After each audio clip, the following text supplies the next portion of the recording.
வணக்கம். இன்றைய அரசியல் ஆடுகளத்திற்கு உங்களை அன்புடன் வரவேற்கிறோம். இன்றைக்கி முக்கியமான செய்திகள் என்னென்னு பார்க்கலாம். எலெக்ஷனுக்கு நாளையோட கேன்வாசிங் முடிந்து போகிறது. அதாவது செவ்வாய்க்கிழமை மாலை 4 மணியுடன் முடிந்து போகிறது. தேர்தலுக்கு முதல் நாள் எந்த இதுவும் பிரச்சாரமும் செய்யக்கூடாது. வியாழக்கிழமை தேர்தல் வந்துவிடும். ஆக இந்த நேரத்தில் 48 மணி நேரத்துக்கு முன்னாடியே ஏதாச்சும் கருத்து கணிப்பை பற்றி சொல்கிறதுனா நம்ம 48 மணி நேரத்துக்கு முன்னாடி சொல்லணும். அதனால தான் கருத்து கணிப்பை பற்றி சொல்கிறதுக்கு இன்றைக்கி கடைசி நாள்.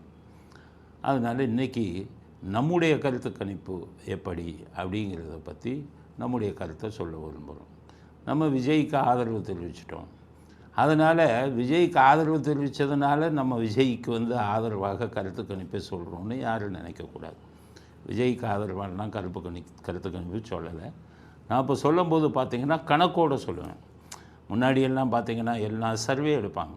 நாங்கள் 1000 பேர் விசாரித்தோம், 1000 பேர் விசாரித்தோன்னு சொல்லுவான். 1000 பேர் யார் யார் விசாரித்தான், யார் யார் என்ன பதில் சொன்னாங்கன்னு ஒருத்தனையாச்சும் சொல்லுங்கள். எல்லாம் அந்த கருத்து கணிப்பில் பணம் பண்ணுறதை ஆரம்பிச்சிட்டான். ஒவ்வொருத்தனும் ஒவ்வொன்று சொல்லுவான். நீ சொன்னதுக்கு அடிப்படை ஆதாரம் கொடுன்னு கேளுங்க. நாங்கள் அங்கே ஒரு 100 பேரை பார்த்தோம், இங்கே ஒரு 2000 பேரை பார்த்தோம். என்னென்னமோ பெரிய பெரிய நிறுவனங்கள் பூரா போய் சொல்கிறான். எல்லாம் பெரிய வட இந்திய நிறுவனங்கள்லாம் ஃப்ராடு பண்ணுறான், எல்லாம் பணம் வாங்குகிறான். இதை பிஸ்னஸாகவே வச்சுட்டான். அதோட இந்த ஒவ்வொருத்தன்ட்டையாக கேட்குறது இருக்குல்ல, எப்போ யாருக்கு ஓட்டுப்பா, அதெல்லாம் ஓல்டு ஃபேஷன். இப்போ எவ்வளவோ நவீன யுக்திகள் வந்துருச்சு, செயற்கை நுண்ணறிவுலாம் வந்துருச்சு. இப்போ நீங்கள் போகிறதுக்கு கணக்கு சொல்லணும். ஜெயிக்கும்னா கணக்கு சொல்லியான்னு கேளுங்க, ஒரு பேர் சொல்ல மாட்டான்.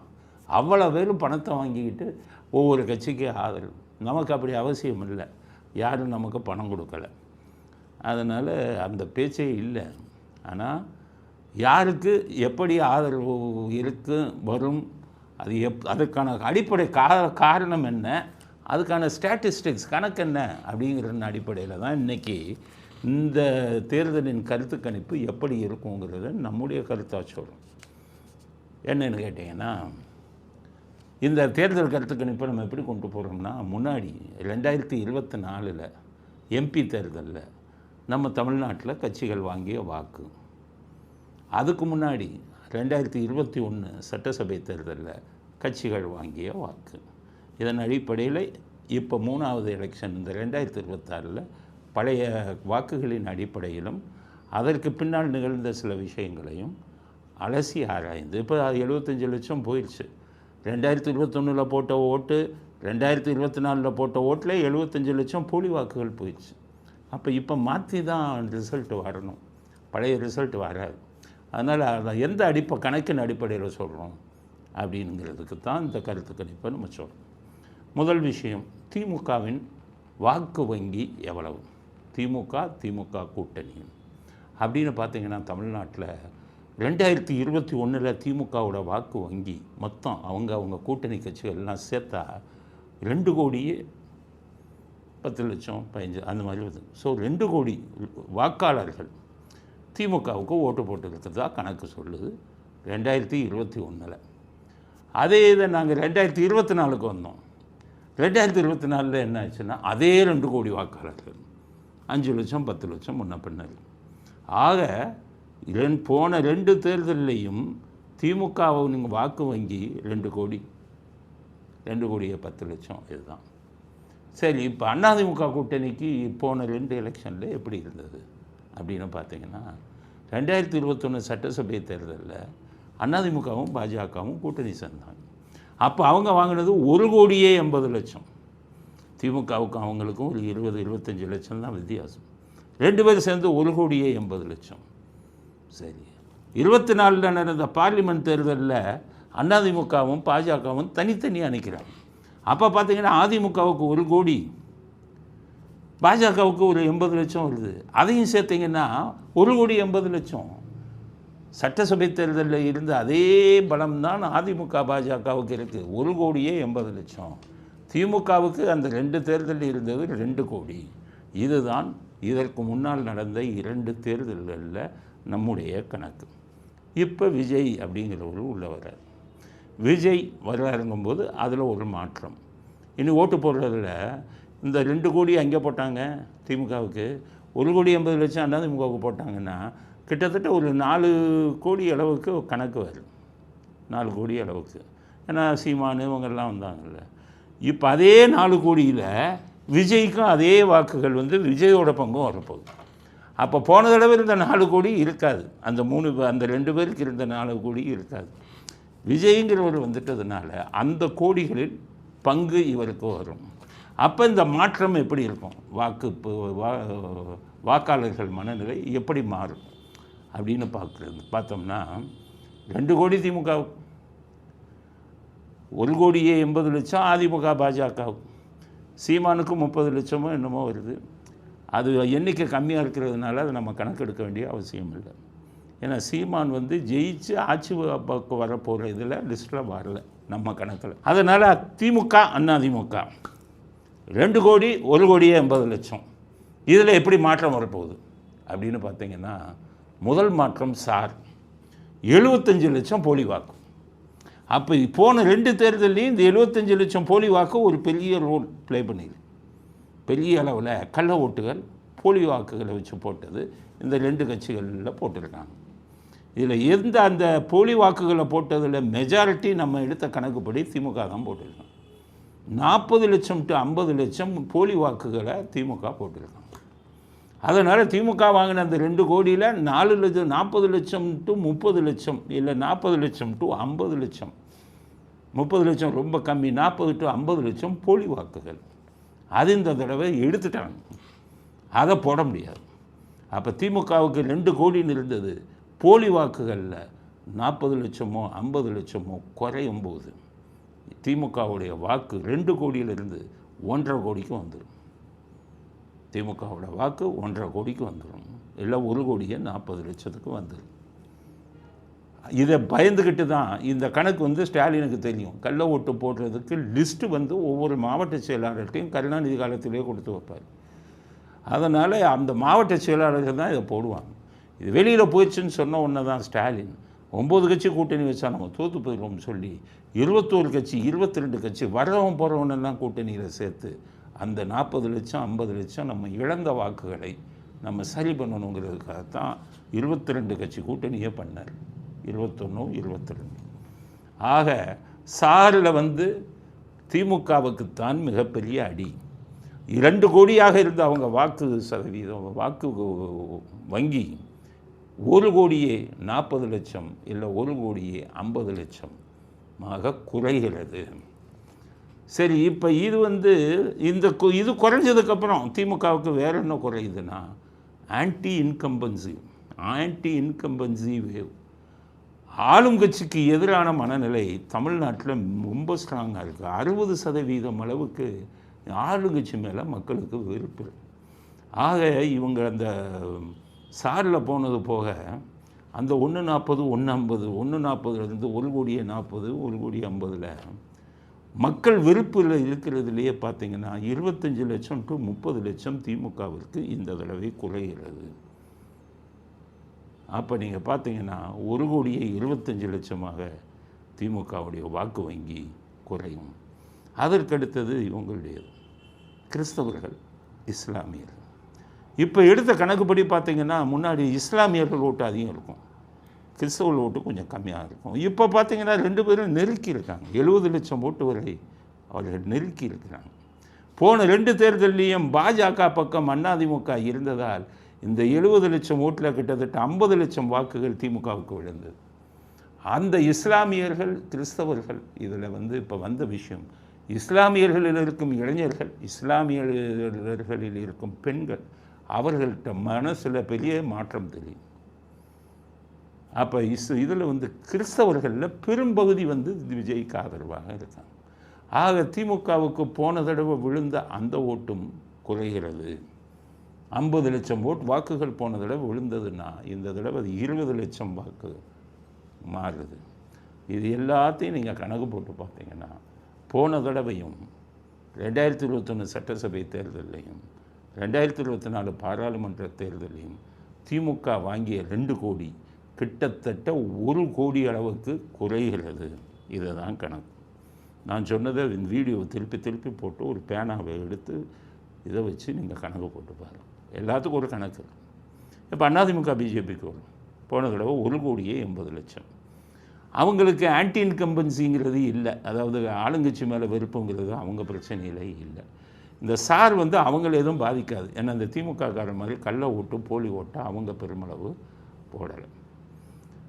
மற்றபடி இவங்களுடைய மைனாரிட்டி ஓட்டு சிறுபான்மையினர் ஓட்டு அவங்களுக்கு போன தடவையும் விழுகலை, அதுக்கு முந்தின தடவையும் விழுகலை.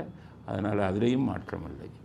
ஆனால் எல்லாத்துக்கும் மேலே திமுகலையும் சரி அதிமுகலையும் சரி அவங்க வாக்கு வங்கியிலிருந்து 10 to 20% விஜய்க்கு போடுறாங்க. அதில் வந்து திமுகவை விட அதிமுகவில் அந்த மாதிரி பிரியக்கூடிய ஓட்டுக்கள் 20% வரை வருது. ஆக 20% வந்துட்டால் அதிமுகவின் வாக்கு வங்கி போன தடவை இருந்த 1,80,00,000 1,60,00,000 to 1,50,00,000 அளவுக்கு குறையும் அப்படிங்கிறது அந்த கணக்கில் வருது. இது யார்கிட்டையும் போய் இப்போ பேட்டியெல்லாம் காங்கலை. ஒரு கணக்கு, எல்லாத்துக்கும் ஒரு கணக்கு இருக்குல்ல வருது. ஆக திமுகவுக்கு போன தடவை வாங்கி 2 கோடி 1 கோடி அளவுக்கு குறைகிறது. அதிமுகவுக்கு போன தடவை வாங்கிய 1,80,00,000 கிட்டத்தட்ட 20 to 25,00,000 குறைகிறது. அப்போ அதிமுக 1,50,000 1,50,00,000 1,55,00,000 வாக்குகளும் திமுக வெறும் 1 கோடி வாக்குகளும் இந்த தடவை கிடைப்பதற்குத்தான் வாய்ப்பு இருக்கிறது அப்படின்னு இந்த கணக்கு சொல்லுது. இப்போ விஜய்க்கு இவங்களுக்கு 1,80 1,80 1,50 1,60 ஏடிஎம்கே டிஎம்கேக்கு 1 கோடி. விஜய்க்கு எப்படி அப்படின்னு பார்த்தீங்கன்னா விஜய்க்கு ஒரே கணக்கு. அதாவது நம்ம நாட்டில் தமிழ்நாட்டில் 18 வயசுலேருந்து 49 வயசு வரை 3.5 கோடி வாக்காளர்கள் இருக்காங்க, ஆணும் பெண்ணும். எங்களுடைய கணக்கு என்ன சொல்லுதுன்னா இதில் 60% பேர் விஜய்க்கு ஆதரவாக இருக்கிறார்கள். எப்படி நீங்கள் 60% வாக்கு ஆதரவாக இருக்காங்கன்னு சொன்னீங்கன்னா அந்த கணக்கு இந்த 3.5 கோடி பேரில் பெரும்பாலான பேர் சோஷியல் மீடியாவில் இருக்காங்க, சமூக வலைதளங்கள். இந்த சோஷியல் மீடியாவில் இவங்களுடைய ஆக்டிவிட்டீஸ் இந்த 1 மாதம் 2 மாதத்தில் இவர்களெல்லாம் என்ன வீடியோ போடுறாங்க, எந்த வீடியோவை அதிகம் பார்க்குறாங்க, அதுக்கு கமெண்ட்டு என்னென்ன போடுறாங்க, கமெண்ட் அவங்களுடைய கருத்து ஷேர் அவங்க ஷேர் பண்ணுறாங்கல்ல, அது எத்தனை பேர் எந்தெந்த வீடியோவை ஷேர் பண்ணுறாங்க. இது சோஷியல் மீடியாஸ் இதை வந்து ஒரு கணக்கு. அந்த கணக்கெல்லாம் பார்க்கும்போது தான் 60% பேர் விஜய்க்கு ஆதரவாக இருக்கிறார்கள். ஆக 3.5 கோடி 3.5 கோடியில் 60% விஜய்க்கு வந்து சோஷியல் மீடியாவில் இருக்கிற இளைஞர்கள் 18 வயசுலேருந்து 49 வயசு வரை ஆணும் பெண்ணும் இருக்கிறார்கள்னு கணக்கு போட்டிங்கனாலே 1,80,00,000 2 கோடி வரை விஜய்க்கான ஆதரவு வருது, ஆதரவு ஓட்டுக்கள். இதில் விஜய் கட்சியில் 1,50,00,000 பேர் உறுப்பினராகவும் ஆயிருக்காங்கன்னு அந்த செய்தியும் வைத்துத்தான் இதை வச்சு கொண்டு வரும். ஆக எப்படி பார்த்தாலும் விஜய்க்கு 2 கோடிய வாக்குகளும் அதிமுகவுக்கு 1,50,00,000 1,60,00,000 வாக்குகளும் திமுகவுக்கு 1 கோடி அந்த நெருக்கத்தில் வாக்குகளும் தான் வருது அப்படிங்கிறது இந்த கணக்கு. இந்த கணக்கெல்லாம் போட்டு பார்க்கும்போது விஜய்க்கு 2 கோடி வாக்காளர்கள் வருதுன்னிங்கன்னா அது எப்படி சீட்டாக மாறும் அப்படின்னு கேட்பாங்க. போன தடவை திமுக 2021 2 கோடி வாக்கு வாங்கினதில் 154 சீட்டு வாங்கினாங்க. 154 பார்லிமெண்ட்டில் 39க்கு 39, ஆனால் வாங்கினது 2 கோடி தான். அப்போ அதே 2 கோடியை வாங்க போகும் விஜய் கட்சிக்கு 150 154 வரை ஜெயிப்பதற்கான வாய்ப்புகள் வருது. அப்போ அது போக மீதி 80 இருக்குல்ல, இந்த 80ல் அதிமுகவுக்கும் திமுகவிற்கும் அந்த வாக்குகள் பிரியும் போது அதிமுக 2வது இடத்தில், அதாவது 45 to 50, திமுக 3வது இடத்தில் 30 சீட்டு, அந்த மாதிரியும் 30 to 35 இந்த மாதிரியும் வருவதற்குத்தான் வாய்ப்பு இருக்கிறது. இப்போ நாங்கள் சொன்னது கணக்கின் அடிப்படையில் ஆர்டிஃபிஷியல் இன்டெலிஜென்ஸ் செயற்கை நுண்ணறிவு கொடுத்த விஷயங்களை வச்சு சோஷியல் மீடியா அதில் வந்து உங்களுடைய பேட்டர்ன் எப்படி இருக்குது அப்படின்னு வச்சு நாங்கள் பணத்தை வாங்கிட்டு கருத்து சொல்லலை. மற்றபடி அவன்கிட்ட போய் கேட்டேன் இவன்கிட்ட போய் கேட்டேன்னு ஊரை ஏமாற்றிக்கிட்டு சொல்லலை. எல்லா நிறுவனங்களும் செய்தி நிறுவனங்களும் ஊரை ஏமாற்றலாம். ஏதாச்சும் ஒருத்தனாவது நான் இந்த மாதிரி எடுத்தேன்னா அவன் எடுத்த சர்வேக்கான ஆதாரங்களை தூக்கி போட சொல்லுங்கள். எத்தனை பேர் சொன்னாங்க? வச்சுருக்கீங்களா? ஃபார்ம் வச்சுருக்கீங்களா? கொடுங்க. ஸோ இது நாங்கள் சொல்லுவது தான் இன்றைக்கு சாத்தியம். இதற்கிடையில் திமுககாரன் பணத்தை கொடுக்குறான், நிறையா கோல்மால் பண்ணுறாங்க. இப்போ வீடுகள்லேருந்து ஓட்டு போடுறாங்களே, அவங்ககிட்டெல்லாம் போய் அந்த அரசு அலுவலரோட திமுககாரன் போய் 1000 ரூபா கொடுத்து திமுகவுக்கு ஓட்டு போட வச்சு வாங்கிட்டு வரான். இதெல்லாம் அவங்க விருப்பத்துக்கு மாறான ஓட்டு. அண்டா உண்டா இதெல்லாம் கொடுக்குறான், பணத்தை கொடுக்குறான். இதெல்லாம் அவர்கள் விருப்பத்துக்கு மாறான வாக்கு. மக்களுடைய விருப்பம் என்னங்கிறதுக்கு அடிப்படை விஞ்ஞானபூர்வமான கருத்துக்கள் இருக்குது, ஆதாரங்கள் இருக்குது. அந்த ஆதாரத்தின் அடிப்படையில் நம்ம சொல்லக்கூடிய கருத்து கணிப்பு இந்த தேர்தலில் விஜய்க்கு 2 கோடி வாக்குகளும், அதன் அடிப்படையில் கணக்கெடுத்து பார்க்கும்போது 150 to 154 சீட்டுகளும் கிடைப்பதற்கு வாய்ப்பு இருக்கிறது. அதிமுகவுக்கு 2வது இடம் வர வாய்ப்பு இருக்கிறது. 1,80,00,000 வாங்கினாங்க. ஆனால் திமுக பிரிகிற அளவு வாக்குகள் பிரிகிற அளவுக்கு அதிமுக வாக்குகள் பிரியலை. இவங்க பண்ணின இது வந்து ஃப்ராடு, பித்தலாட்டம் அதெல்லாம் அதிமுகவில் பண்ணலை. போன 2 இதில் அதிமுக பிஜேபியில் அதை பண்ணலை. அதுக்கப்புறம் ஆன்டி இன்கம்பன்சி, அரசாங்கத்துக்கு எதிரான இதெல்லாம் கணக்கு போட்டு பார்க்கும்போது மீதி இருக்கக்கூடிய விஜய்க்கு போகக்கூடிய 154 சீட்டில் மீதி 80 சீட்டில் கொஞ்சம் அதிகமாக திமுகவை விட அதிகமான சீட்டு வந்து என்டிஏக்கும், 3வது இடத்தில் திமுகவுக்கு 25 to 30, 35 இந்த இடத்துல தான் கிடைக்குங்கிறது நம்ம கணக்கு சொல்லுது. பணத்தை வாங்கிட்டு சொன்ன கருத்து இல்லை. இந்த கருத்து ஓரளவு ஒத்தும் வரலாம், மாறுவதற்கும் வாய்ப்பு இருக்கிறது. காரணம் திமுககாரன் பணத்தை கொடுத்து, லஞ்சத்தை கொடுத்து இன்னும் என்னென்ன ஃப்ராடுத்தனம் பண்ணுவாங்கிறது நம்ம பொறுத்திருந்து தான் பார்க்கணும். எது எப்படி இருந்தாலும் தமிழ்நாட்டில் ஆட்சி மாற்றம் ஏற்படுவது என்பது உறுதி. அதில் யாருக்கும் சந்தேகம் வேண்டாம். இது எந்த கட்சியின் ஆதரவுக்காக நாம் கொடுத்த விஷயம் அல்ல. இது ஏற்கனவே கணிக்கப்பட்ட விஷயம். 2வது விஷயம், கருத்து கணிப்பை முடிச்சிடறோம். விஜய்க்கு வரலாம். விஜய் வந்து இன்றைக்கி திருச்சிக்கு போனவர் கோயிலுக்கு போயிருக்கார். எல்லோரும் என்ன சொல்லிட்டாங்க, விஜய் கிறிஸ்தவர், அவர் கோயிலில் சாமி கும்பிடவே மாட்டார் அப்படின்னு. அதெல்லாம் பொய்யாக்கி ஒரு கோயிலுக்கு போய், நம்ம இந்து கோயிலுக்கு போய் சாஷ்டாங்கமாக விழுந்து கும்பிட்றாரு.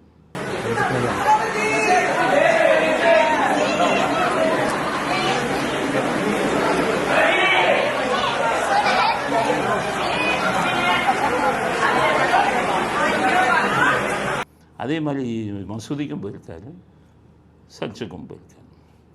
அதனால் நிறைய பேர் இவர் மத வெளி பிடித்தவர்னு சொன்னதெல்லாம் பொய்யாக்கிட்டார்.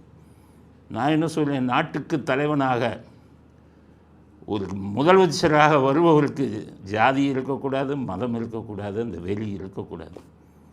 ஆனால் விஜய்க்கு வந்து கிறிஸ்தவர்னு சொன்ன இது போயிடுச்சு. ஸ்டாலின் எடுத்துக்கங்க, திருப்பரங்குன்றத்தில் தீபம் ஏற்றக்கூடாதுங்கிற இந்து மதத்துக்கு அத்தனைக்கும் எதிர்ப்பாக இருக்கிறார். அவர்கள் எல்லாம் முதலமைச்சராக இருப்பதற்கு தகுதியற்றவர்கள். எல்லா மதத்தையும் ஒரு நான் பார்க்கணும். அந்த மாதிரி நான் பார்ப்பேன் அப்படிங்கிற உறுதியை விஜய் வந்து இப்போ இதுக்கு போனதன் மூலம், கோயில்களுக்கு போனதன் மூலம் செய்திருக்கிறார். திருவள்ளூரில் இன்றைக்கி விஜய்க்கு கூடின கூட்டம். இந்த வீடியோவை பாருங்கள்.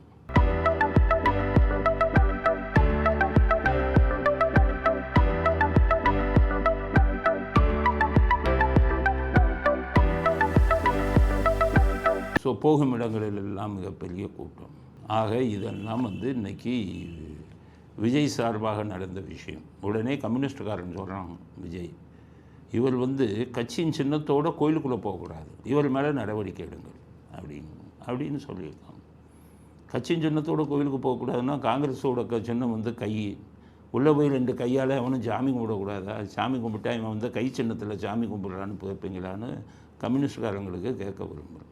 கம்யூனிஸ்ட்காரங்களுக்கு இது மொழிகி போய் விட்டதா அப்படிங்கிறது தான் கேள்வி. அதனால் கட்சியின் சின்னங்களை கண்டபடி வைக்க ஆரம்பிச்சிட்டாங்க.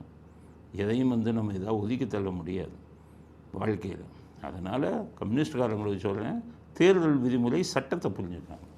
தேர்தல் விதிமுறையில் என்ன சட்டம் இருக்குன்னா, ஓட்டு போட போகிறீங்க இல்லை வாக்குச்சாவடி, அந்த வாக்குச்சாவடிக்கு 200 மீட்டருக்கு முன்னாடியே வந்து நீங்கள் எந்த சின்னத்தையும், வாக்குச்சாவடிக்கு 200 மீட்டர் வந்துட்டால் எந்த சின்னத்தையும் நீங்கள் கொண்டு போகக்கூடாது. அதுதான் விதி. கோயிலுக்கு போனால் இதை கொண்டு போகக்கூடாது, சர்ச்சுக்கு போனால் இது பண்ணக்கூடாதுன்னு தேர்தல் விதிமுறைகளே இல்லை. அதனால் தேர்தலில் ஓட்டு போடும்போது தான் நீங்கள் சொல்லக்கூடிய சின்னங்களுக்கு கட்டுப்பாடு அப்படிங்கிறத மழுகி போன அந்த கம்யூனிஸ்ட்டுக்கு நம்ம செய்தியாக சொல்ல விரும்பணும்ல. அடுத்தது யாரோ எழுதி கொடுத்துருக்காங்க ஸ்டாலினுக்கு, அதை அப்படியே வந்து படிக்கிறாரு. 8+8 திமுகவுக்கு ஓட்டு, இதை எவனோ எழுதி கொடுத்துருக்கான். இப்படிலாம் யோசிக்க தெரியாது ஸ்டாலின். 8+8 உதயசூரனுக்கு தாங்கள் ஓட்டு என முடிவெடுத்துட்டாங்க. சரி, எழுதி கொடுக்குறவனு முட்டாளாக இருக்கான்னு நம்ம என்ன பண்ணுறது? 8+8 திமுகவுக்கு ஓட்டு, அது யார் சொல்லணும்? மக்கள் சொல்லணும். நீங்கள் போயிட்டு என்ன ஓட்டுங்கிறதுக்கு ரைமிங் வேணுமா? எதுகை மோனை, அதுக்காக 8+8 6+6ன்னு சொன்னால் ஓட்டுங்கிறதுக்கு ரைமிங் வராதான். அந்த எழுதி கொடுத்த முட்டாள் கொடுத்துருக்கான். 8+8 திமுகவுக்கு ஓட்டு. 8ன்னு சொல்கிறாங்களே, நான் என்ன கேட்குறேன், 8 மோசமான நம்பர் ஆச்சுப்பா. எல்லாம் நியூமராலஜியில் எண் கணிதத்திலேயும் மோசமான நம்பர், மற்ற ஆன்மீக விஷயத்திலேயே அது மோசமான நம்பர். அதை போய் 8 போய் யார் உங்களுக்கு செலக்ட் பண்ணி கொடுத்தான்னு தெரியல. ஸ்டாலின் தான் பதில் சொல்லணும். உங்களுக்கு 8ல் தான் சனி, ஜோசியப்படி சுமராசி பூர நட்சத்திரம், 8ல் சனி. உங்களுக்கு சனி வந்து சனி அஷ்டம சனியில் இருக்கும்போது நீங்கள் தேர்தல் எது பண்ணீங்கன்னா தோல்வி உறுதி, நீங்கள் ஜெயிக்கவே முடியாது. ஒரு 8க்கே அப்படின்னா நீங்கள் 2 8 வர போடுறீங்களே, காலி முடிஞ்சு போச்சு. 8+8ங்கிறீங்களே, ஒரு 8ல் சனிக்கே இந்த கதி. எப்படி இது பண்ணிக்கிட்டு இருந்தீங்க, 40க்கு 40 ஜெயிச்சுக்கிட்டு இருந்தீங்கல்ல, இப்போ வந்துக்கிட்டு ஆளா பேரும் காரி துப்புறான். இளைஞர்களுக்கு நன்றி சொல்லணும். இளைஞர்கள் அரசியலில் தீவிரம் காட்ட ஆரம்பிச்சிட்டாங்க. முன்னாடியெல்லாம் அரசியல் வீடியோ போட்டால் பார்க்க மாட்டாங்க. எங்களுக்கு எப்படி ஒரு 35 வயசுக்கு மேலே தான் வரும் லிஸ்ட்டு. இப்போ பார்த்தீங்கன்னா 18 15 வயசு 16 வயசில் இருக்கிறவங்களே அதிகம் பார்க்குறாங்க. அரசியலில் வந்து இறங்கிட்டாங்க. பெண்களெல்லாம், படித்த பெண்கள்லாம் அரசியலில் இறங்கிட்டாங்க. அது பெரிய மகிழ்ச்சி தர விஷயம். அதனால் 8+8க்கு 8+8ன்னு சொல்லி நீங்களே உங்களுக்கு குழி தோண்டிக்கிட்டீங்க. அதனால் 8ம் சேர்ந்தால் எத்தனை? 16 சீட்டு தான் வருங்கிறது தான் ஸ்டாலின் 8+8ன்னு சொல்கிறாருன்னு நினைக்கிறேன். தீர்க்கதரிசி, அரசியல் ஞானம் ரொம்ப அதிகம் இல்லை, அதனால அதை சொல்கிறாரு. அடுத்து இன்னொரு செய்தி வந்திருக்கு. ஏற்கனவே ஏவாவேலு சொன்னார், திருப்பரங்குன்றத்தில் எவனும் விளக்கேற்ற முடியாது அப்படின்னு. இன்றைக்கி ஸ்டாலின்னு சொன்னதாக ஒரு செய்தி வந்திருக்கு. அது உண்மையாக பொய்யான்னு தெரியல. அதுவும் கொஞ்சம் வேகமாக வந்திருக்கு. சன் நியூஸ்னு போட்டு வந்திருக்கு. அது எந்த உண்மையாக என்னன்னு தெரியல. அவங்கவுங்க வீட்டில் ஒரு விளக்கேற்றிக்கலாமா, திருப்பரங்குன்றத்தில் ஏற்றக்கூடாதுன்னு வந்திருக்கு. சரி, நம்ம ஏவாவேலு சொன்னதை ஏற்றுக்கும். திருப்பரங்குன்றத்தில் விளக்கேற்றக்கூடாது, வீட்டில் போய் ஏற்றிக்கலாமா. என்ன திருப்பரங்குன்றத்தில் விளக்கேற்றக்கூடாதுன்னு சொல்கிறது நீங்கள் யார்? உங்கள் தாத்தா, உங்கள் முப்பாட்டன், அதுக்கு முன்னாடியெல்லாம் இருக்கிறது திருப்பரங்குன்றம் கோயில். அறுபடை வீடுகளில், முருகனின் அறுபடை வீடுகளில் ஒரு கோயில். அந்த கோயில் கோடிக்கணக்கான மக்கள் கும்பிட்டுக்கிட்டு இருக்காங்க, திருப்பரங்குன்றம் கோயிலை. அதில் விளக்கேற்றான்னு சொல்கிறதுக்கு உங்களுக்கு என்ன அதிகாரம் இருக்குது? அந்த கோயிலுக்கும் உங்களுக்கு என்ன சம்பந்தம்? அந்த கோயிலை பற்றின முடிவு எடுக்கிறதுக்கு நாசிகர்களான உங்களுக்கு என்ன இது இருக்குது, உரிமை இருக்குது? ஏன் வீட்டிலேயே கும்பிட்டுக்கலாம், கோயிலுக்கு போகக்கூடாதுன்னா உங்கள் துர்கா ஸ்டாலினை வீட்டிலேயே சாமி கும்பிட சொல்லுங்களேன், பூஜை அறையிலே விளக்க ஊற்ற சொல்லுங்கள். எதுக்கு திருச்செந்தூர் கோயிலெல்லாம் போய் அர்ச்சனை பண்ணுறாங்க, சபரீசன் போய் திருச்செந்தூர் கோயிலெல்லாம் போய் பூஜை பண்ணுறாங்க? ஆக முருக பக்தர்கள் இருக்காங்க கோடிக்கணக்கான பேர், அவங்க சொல்கிறாங்க. அதனால் முருகர் தான் ஏற்கனவே முருகர் வந்து சூரனை சம்ஹாரம் செய்தார் அப்படிங்கிறது வந்து எல்லாருக்கும் தெரியும். இந்த தேர்தலில் திராவிடத்தை சம்ஹாரம் செய்ய போகிறார் முருகன் அப்படிங்கிறத புரிஞ்சுக்கங்க. முருக பக்தர்களும் முருகனை வேண்டிக்கங்க, திராவிடத்தை சூர சம்ஹாரம் செய்ய வேண்டும் அப்படிங்கிறது. வேறு என்ன சொல்கிறது? ஸ்டாலின் இப்படி வளர்க்கிட்டே இருந்தால் பதில் சொல்ல முடியும் அப்படிங்கிறது ஸ்டாலினுக்கு அடுத்த பதில். அடுத்தது ஸ்டாலின் சொல்கிறாரு, செந்தில் பாலாஜி கோயம்புத்தூருக்கு போனது தானாக போகலை, நான் தான் டியூட்டி போட்டு அனுப்புனேங்கிற இந்த வீடியோ வைப்பார். செந்தில் பாலாஜி அவராக கோவைக்கு வரல, நான் தான் வர வச்சிருக்கிறேன். கரூரில் கழகத்தின் வெற்றி கன்ஃபார்ம், கோவையிலும் வெற்றியை கன்ஃபார்ம் பண்ண சொல்லி நான் தான் அவருக்கு கோவையில் டியூட்டி போட்டிருக்கிறேன். இவர் தான் டியூட்டி போட்டு அனுப்புனாராம் செந்தில் பாலாஜி. ஏன் நல்ல விஷயத்துக்கு டியூட்டி போட்டு அனுப்புனா பரவாயில்ல. மனிதப்பட்டியை கட்டி கரூரில் கூத்தடிச்சார் அவர். இப்போ அவர் ஸ்டாலின் வந்து இங்கே மனிதப்பட்டி போட்ட மாதிரி கோயம்புத்தூருக்கு மனிதப்பட்டி போடுன்னு அனுப்பி வச்சுருக்காரு. ஏற்கனவே இவரை வந்து செந்தில் பாலாஜியை மோசமானவர், ஊழலின் உச்சத்துக்கு போனவர்னு பேசினவர். இன்றைக்கி அவரை வந்துக்கிட்டு நான் தான் அனுப்பி வச்சேன், பழனிசாமி பயந்த சாமியாக மாறிட்டாருன்னு ரைமிங்கில் பேசுகிறாரு. அவர் என்ன ஒரு பெரிய மேதாவி அனுப்பி வச்சுட்டீங்களா நல்லது செய்கிறதுக்கு? அத்தனை அக்கிரமம் செய்கிறதுக்கு அவரை அனுப்பி வச்சுருக்கீங்க. எடப்பாடி சொல்கிறாரு கரெக்டாக. என்னென்னா செந்தில் பாலாஜிக்கு டாக்டர் பட்டம் கொடுக்கணும் ஊழல் செய்கிறதுல அப்படின்னு சொல்லியிருக்காரு. இன்றைக்கு தமிழ்நாட்டிலும் சரி இந்திய அளவிலும் சரி ஏதோ கண்டுபிடிப்புக்கு டாக்டர் பட்டம் கொடுக்கறாங்க. ஆனா இந்த தப்பு எப்படி வாங்குறது அதற்கு டாக்டர் பட்டம் கொடுக்கணும்னா செந்தில் பாலாஜி கொடுத்தா சரியா இருக்கும். உண்மை தானே? டாக்டர் பட்டம் எப்படின்னா ஆராய்ச்சி பண்ணவங்களுக்கு கொடுப்பாங்க. அதனால் எல்லா இதுலேயுமே சாதனை செய்தவராச்சா, எப்படி மனிதப்பட்டி எப்படி அடிக்கணும்னு சொல்லி தமிழ்நாட்டுக்கே தெரிய வச்சவர் இல்லை அவர். இப்போ டாக்டர் பட்டம் கொடுக்க வேண்டியது தானே? பாட்டிலுக்கு 10 ரூபா வாங்கணுங்கிற ஐடியாவே இதுக்கு முன்னாடி இருந்தவங்களுக்கு இல்லையா? இவர் வந்து அடித்தார் இல்லை 10, 20. ஒரு டாஸ்மாக் கடைக்கு 60,000 ரூபா வாங்கணுங்கிற புத்தி இதுக்கு முன்னாடி இருந்த யாருக்குமே இல்லையா? அதை கண்டுபிடிச்சார்ல. இது இலவசங்களை எப்படி லஞ்சம் கொடுக்கணும், எப்படி சட்டி பானையை கொடுக்கணும், எல்லா விஷயத்துக்குமே வந்து ஒரு வழிகாட்டி இல்லை. அதனால் கொடுக்கலாம். ஆனால் டாக்டர் பட்டத்துக்கு கேவலம் இல்லையா? ஒரு நல்ல மனிதர்கள், நல்ல ஆராய்ச்சி செஞ்சவங்க, பெரிய விஷயத்தை சொன்னவங்களுக்கு டாக்டர் பட்டம் கொடுக்கலாம். அதனால் டாக்டருங்கிற வார்த்தையை உங்களுக்கு யூஸ் பண்ண முனைவர்னு வச்சுக்கோங்க. முனைவர் பட்டத்தை கொடுக்கலாம் அவருக்கு. இந்த மாதிரி விஷயங்கள்லாம் பண்ணியிருக்காரு அப்படிங்கன்னு வேணா ஒத்துக்கலாம். எடப்பாடி பழனிசாமி கருத்தில் ஒரு சின்ன மாற்றம் கொண்டு வந்து முனைவர் செந்தில் பாலாஜி மனிதப்பட்டியை கண்டுபிடித்தவர் அப்படிங்கிற விஷயங்கள் தான் நம்ம சொல்லணும். இதுக்கிடையில் பிரேமலதாவை எல்லாம் திட்டாங்கன்ட்டு இப்போ சொல்கிறாங்க நான் உதயசூரியனாகவே மாறிட்டேங்கிறோம். எங்கள் கட்சியை மறந்துட்டேன், எல்லாம் இப்போ திமுக வேட்பாளர்களுக்கு தான் போய் ஆதரவு திரட்டேன். அவங்க பூரா கத்துறாங்களாம். யார்? தேமுதிக தோணும். ஏமா எங்கிட்ட வந்து 10 சீட்டு கொடுத்தீங்க, ஒவ்வொரு சீட்டுக்கும் 50 லட்சம், 1 கோடி 2 கோடின்னு வாங்கிட்டீங்க, எங்களுக்கு இப்போ இது பிரச்சாரம் பண்ண மாட்டேங்கிறீங்களே, இப்போ அங்கே போய் உதயசூரியனுக்கு பண்ணுறீங்களேன்னு கேட்குறாங்களாம்.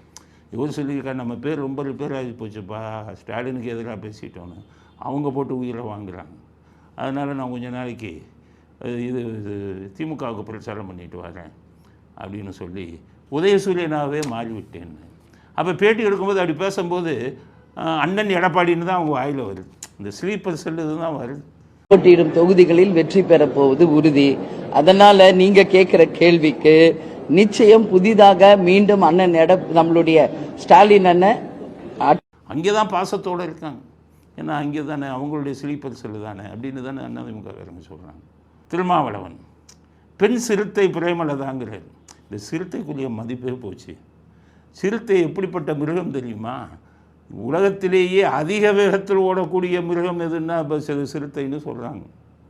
அவ்வளோ ஒரு மிகச்சிறந்த ஒரு சாதனை மிருகம் அது. அதை கொண்டு போய் விடுதலை சிறுத்தைன்னு வச்சார் இந்த திருமாவளவன். நீங்கள் எல்லாம் சிறுத்தையோட ஒப்பிடலாமா? விடுதலை புலின்னு வச்சாங்கன்னு அதை பார்த்துட்டு புலியை பார்த்து போன சூட போட்டு மாதிரி விடுதலை சிறுத்தைன்னு வச்சிங்க. விடுதலை புலின்னா அவன் வந்து ஸ்பாட்டில் நின்று அடித்தான். சாகவன் தெரிஞ்சும் நின்றார்கள், அதுதான் விடுதலை புலிகள். அவங்கள பார்த்து இவர் வந்துக்கிட்டு விடுதலை சிறுத்தைன்னு வச்சார். உங்களுக்கு வச்சதே பொருந்தாது. இப்போ இந்த அம்மாவுக்கு வேறு பெண் சிறுத்தைங்கிறாரு. சிறுத்தை உங்களிடம் படும்பாடு, திருமாவளவன் படும்பாடு, யார் யாருக்கு ஒப்பீடு பண்ணுறதுன்னு தெரிய வேணாமா? அந்த அம்மா இதில் போய் எப்படி சொல்ல முடியும்? சிறுத்தையை போய் பிரேமலதாவுக்கு எப்படி ஒப்பீடு செய்ய முடியும் அப்படிங்கிறத திருமாவளவனுக்கு நாங்கள் வந்து பதிலாக சொல்ல விரும்புகிறோம். உளவுத்துறை ஐஜியாக இருந்த செந்தில் வேலனை மாற்றிருக்காங்க. அது எப்படி 2-3 நாள் எலெக்ஷன் இப்போ போய் மாற்றிட்டு இவர் தேர்தல் வேலையில் எதுவும் ஈடுபடக்கூடாது அப்படின்னு இருக்காங்க. செந்தில் வேலன் யாருன்னு பலருக்கும் தெரியாது, எனக்கே தெரியாது. ஆனால் காவல்துறையில் எப்படின்னா நீங்கள் எல்லாமே புரிஞ்சுக்கோங்க. காவல்துறையில் சிறந்த அதிகாரினா யாருன்னா எந்த அரசியல் கட்சியோடையும் தன்னை வந்து அடையாளப்படுத்தக்கூடாது. அதாவது அடுத்த ஆட்சி வந்தால் அவங்களே உபயோகிச்சுக்கணும் அவங்க திறமையை. அப்படி இருப்பவங்க தான் காவல்துறை. உளவுத்துறை அப்படி தான். யாருக்கும் பாரபட்சம் இல்லாமல் அவங்க செய்கிற வேலையே வெளியே தெரியக்கூடாது. இந்த செந்தில் வேலை மாற்றுங்கன்னு எல்லா கட்சியும் சொல்கிறாங்கன்னா அவர்களுடைய செயல்முறை சரியில்லைன்னு அர்த்தம். அவர் தப்பாக எடுத்துக்கக்கூடாது. காவல்துறையை பற்றி புரிஞ்சுக்கோங்க. நான் பல அதிகாரிகளை பார்த்தேன். மோகன்தாஸ்ன்னு இருந்தார் எம்ஜிஆர் இருக்கும்போது. மோகன்தாஸ் பேர் வெளியிலே வராது, எல்லா வேலையும் அவர் தான் பண்ணுவார், ரகசியமாக பண்ணுவார். எதிர்க்கட்சியில் இருக்கிற யாருக்குமே சந்தேகம் வராது. கருணாநிதியை மோகன்தாஸை மாற்றுங்கள்னு எப்பவும் சொன்னதே இல்லை. அடுத்த எலெக்ஷன் வரும்போது 80 எம்ஜிஆர் புருக்லைன் மருத்துவமனையில் இருக்கும்போது கூட மோகன்தாஸை மாற்றுங்கள்னு இவர் சொல்லலை கருணாநிதி. அப்போ என்ன அர்த்தம்? அவர் ரகசியமாக எம்ஜிஆருடன் தன்னை அடையாளப்படுத்தாமல் இருந்தார். அலெக்சாண்டர்னு இப்போ ஒரு மிகப்பெரிய அதிகாரி இருந்தார் உளவுத்துறையில், அவரை மாற்றுங்கன்னு அடுத்து வந்தவங்க யாரும் சொல்லலை. இன்னும் சொல்லப்போனால் கருணாநிதியும் அவரை உபயோகித்து கொண்டார், எம்ஜிஆரும் உபயோகிச்சுக்கிட்டாங்க. ஏன்னு கேட்டிங்கன்னா யாருக்கும் இல்லாமல் உள்ளுக்குள்ளே அவங்க நடுநிலை. ஆனால் அரசாங்கத்துக்கு செய்ய வேண்டிய ரகசிய விஷயங்களை வெளியில் தெரியாமல் பண்ணுவோம். ராஜசேகரன் நாயர்னு ஒரு பெரியவர் இருந்தார், அவரும் உளவுத்துறையில் இருந்தார். அவரை யாருமே மாற்ற சொல்லலையே. ராமானுஜம் கருணாநிதியும் உபயோகித்தார் அவரை, ஜெயலலிதாவும் அவரை தான் போட்டாங்க உளவுத்துறை டிஜிபியாகவே போட்டாங்க. அப்போ 2 கட்சிகளுடையும் ஒருத்தர் வேலை செஞ்சுருக்காருன்னா அதுதான் அதிகாரிகள். இப்போ வர அதிகாரிகள்லாம் ஒரு கட்சியோடு ஐடென்டிஃபை பண்ணிடுறாங்க, அடையாளப்படுத்தப்படுறாங்க. அதனால தான் கொஞ்ச நாளைக்கு தான் இருக்க முடியும். அதனால் செந்தில்வேலன் அவர்களின் மாற்றம் சரியான முடிவு. ஏன்னு கேட்டிங்கன்னா எல்லா எதிர்க்கட்சிகளும் அவரை எதிர்த்தன. நாங்கள் செந்தில்வேலனை மாற்றணும்னு நாங்கள் கொடுக்கல. நாங்கள் அருணையும் இவரையும் தான் மாற்றணும், டேவிட்சனை தான் மாற்றணும், இவங்க 2 பேரும் ரொம்ப நெருக்கமாக இருக்கிறார்கள் அப்படின்னு தான் எங்கள் கட்சியின் சார்பாக கொடுத்தோம். செந்தில்வேலனை கொடுக்கவில்லை. ஆனால் செந்தில்வேலன் ஒரு சர்ச்சைக்குரிய ஒரு நபராக ஆகிவிட்டார். எல்லா எதிர்க்கட்சிகளும் அவரை மாற்ற வேண்டும் என்று கோரிக்கை விடுத்தன. ஆனால் எலெக்ஷன் கமிஷன் ரொம்ப லேட்டாக இப்போ தான் மாற்றிருக்காங்க. ஏதோ மாற்றிருக்காங்கங்கிறது நல்ல விஷயம்.